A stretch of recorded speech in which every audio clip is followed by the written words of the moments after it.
Well, Helen Marshall, thank you so much for joining me. Thanks for I having wanted me. to jump right in and ask you to help us judge your book by its cover. It's really a remarkable cover. I'll hold it up here to the camera, and what we're seeing there is a woman's shoulder with a little bit of skin peeled back, and there's a text underneath it. Tell us about this cover and tell us a little bit about uh, how you'd think of it as a way into your collection. I I got very lucky with my cover, I think, because it was exactly the image that I wanted it to be. And so I was lucky in that respect. Choosing Publications, my publishers, they have one a wonderful author who does, or they have a wonderful artist who does all of the covers across the board. And I sent him sort of a description of what I wanted it to be because I really do think that the way into the title, Hair Side, Flesh Side, which is maybe a little bit more opaque for a non-manuscript audience, I wanted them to be able to think kind of about the physicality of text.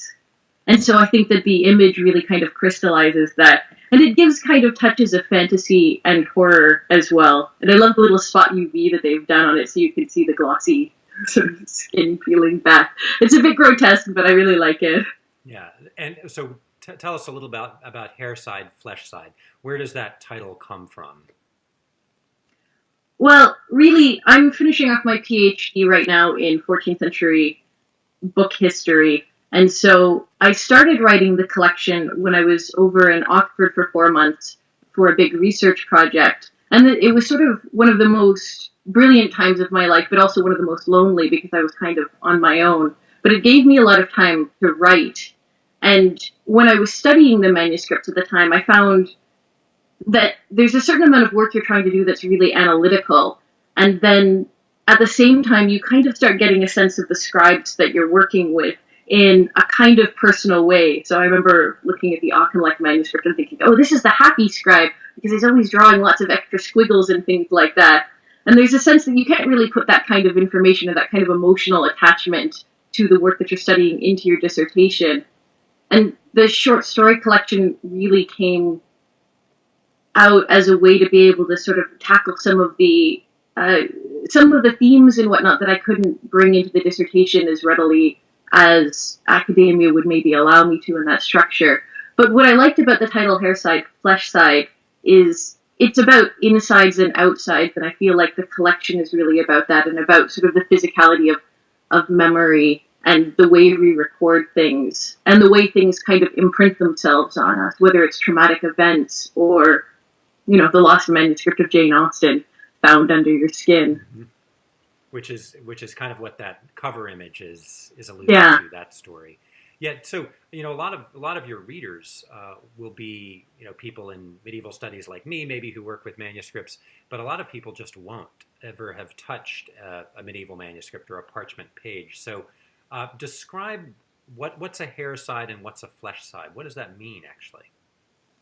So when you're making medieval parchment, which is sort of made out of sheepskin or some sort of animal skin, you hang it on a big frame and then you stretch it and you scrape it and then you chalk it. So when you're actually looking at a medieval book, the pages are made from these animal skins, and you can actually see the sort of the hair side and the flesh side. You can see the part of the page that would have been on the outside of the animal and then has hair follicles, and you can see the inside of the page, which would have been sort of facing all of the viscera and the guts and whatnot, that kind of has a smoother feel to it.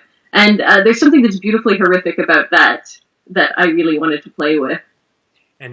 So tell us, a lot of people might treat this sentimentally, or might treat it in terms of historical recovery and nostalgia. But you're a horror writer, and how do you see all this culture of medieval manuscripts, which I'm obviously really interested in too? How do you see it playing into the genre of horror, and what suits this material to horror writing? Well, it's strange that you call me a horror writer because I do get called that an awful lot. But when I went into writing, I never thought of myself as a horror writer at all because horror really does scare me. If I read a Stephen King book, that I will stay awake all night. And so what I found was I tended to be writing stories that I thought were funny or were just kind of odd, and then they would sort of appear as horrific to other people.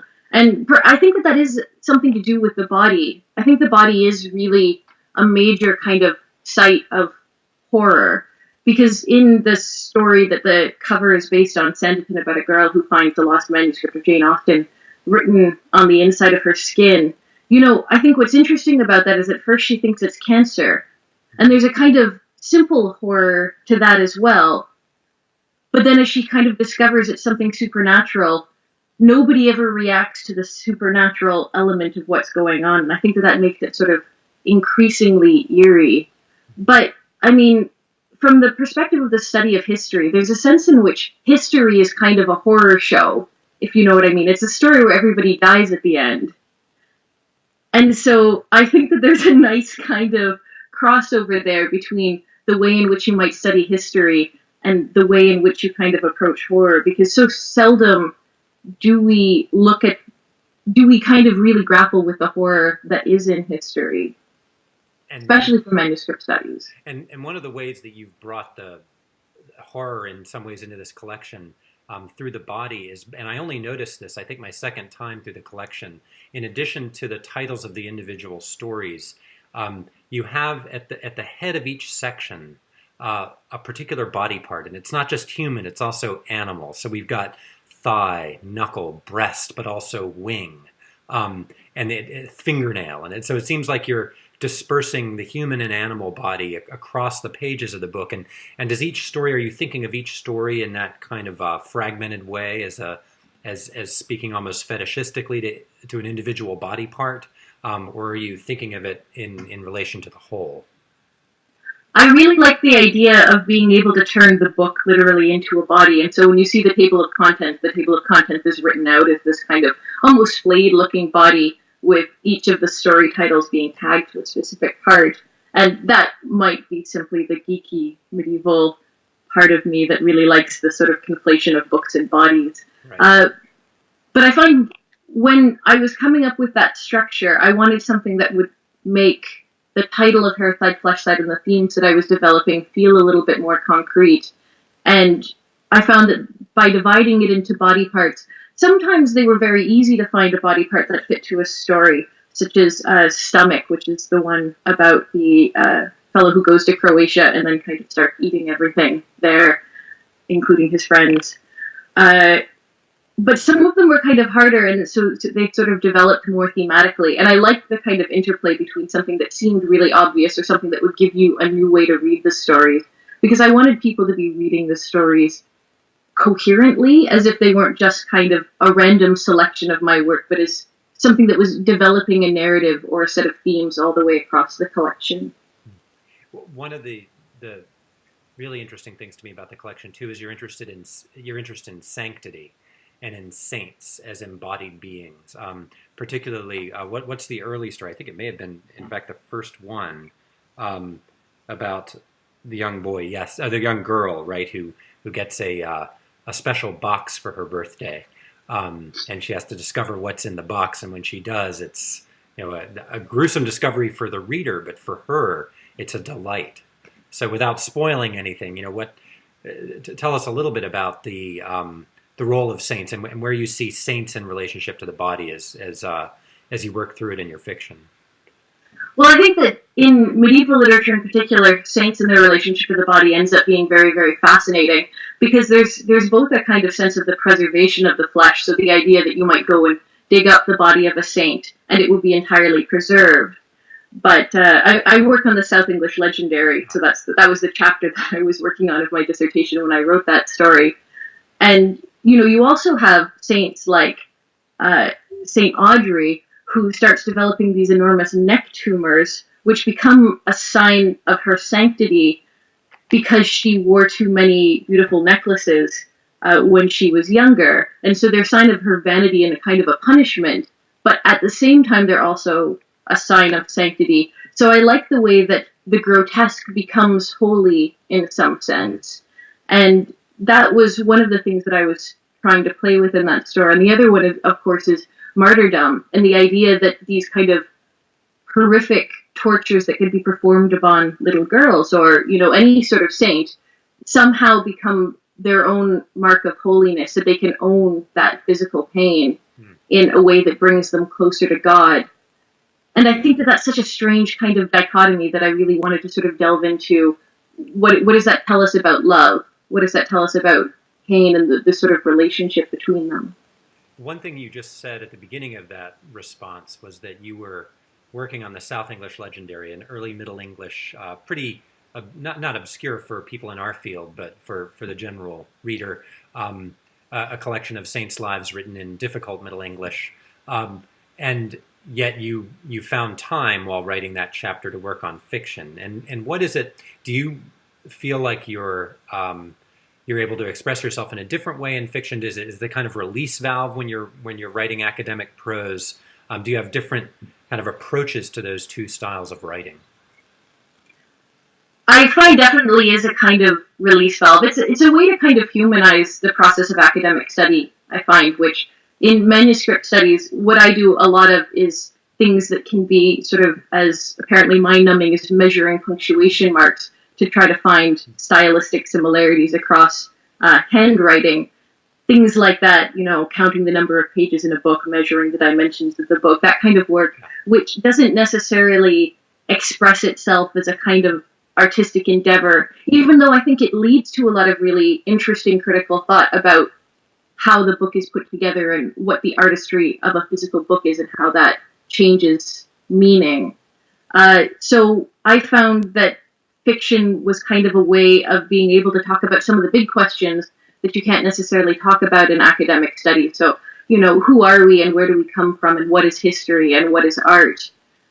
It was a way for me to kind of take the material that was coming out of my dissertation that I thought was really fascinating, that I sort of had to put to the side a little bit and rework it in my own head to try to make it more readily expressible to a wider audience, I suppose. Yeah, and it's interesting because a lot of people find that they have to. A lot of people who write, whether it's fiction or academic work or non-academic nonfiction, they have to stick with one thing until it's done. But so you're a little bit of a multitasker. Yeah, and I find that that's quite useful because the dissertation in it of itself is such a large project and the kind of thing you engage in for several years. And it doesn't necessarily have the same sort of benchmark for feeling like you're finishing sections. Whereas a short story, you can kind of find your way into it. You get to the end and you think, oh, I'm finished. You get that sense of almost visceral reward of having finished something. Are there other writers, modern writers, whether poets or novelists, who are dealing with medieval culture, particularly medieval culture of the book, in ways that you admire, that you've been inspired by? I don't know that I found, or I don't know that I've looked into as many people dealing with medieval culture, but I really love the work that Anne Carson is doing with classics. Her poetry book, Autobiography of Red, which is sort of a retelling of the story of Geryon, who Hercules kills, is just gorgeous. And I found that really brought that story alive, made it alive to me in a way that it was really inspirational. She's one of my favorite poets, I would say. So what's next for you as a fiction writer? Are you working on another story collection, or do you have a novel in mind? I have a number of things on the go. I'm working on another fiction collection, which is going to be called Gifts for the Ones Who Come After. And I'm working on a short poetry collection called The Sex Lives of Monsters. And then once my dissertation is finished, I think I'll try tackling a novel, but I don't want to try anything as coherent as that until I've got my dissertation finished. So incoherence is the name of the game for a while. Yeah, basically. Anything that can be done in small, discrete parts that build to something larger. Great. Well, thank you so much, and congratulations on Hairside, Fleshside, which I've been tweeting about and posting on Facebook. It's really wonderful, and it's great to talk to you. Well, thank you so much. I've been enjoying your website immensely. Thank you for having me on here. You bet. Thanks so much.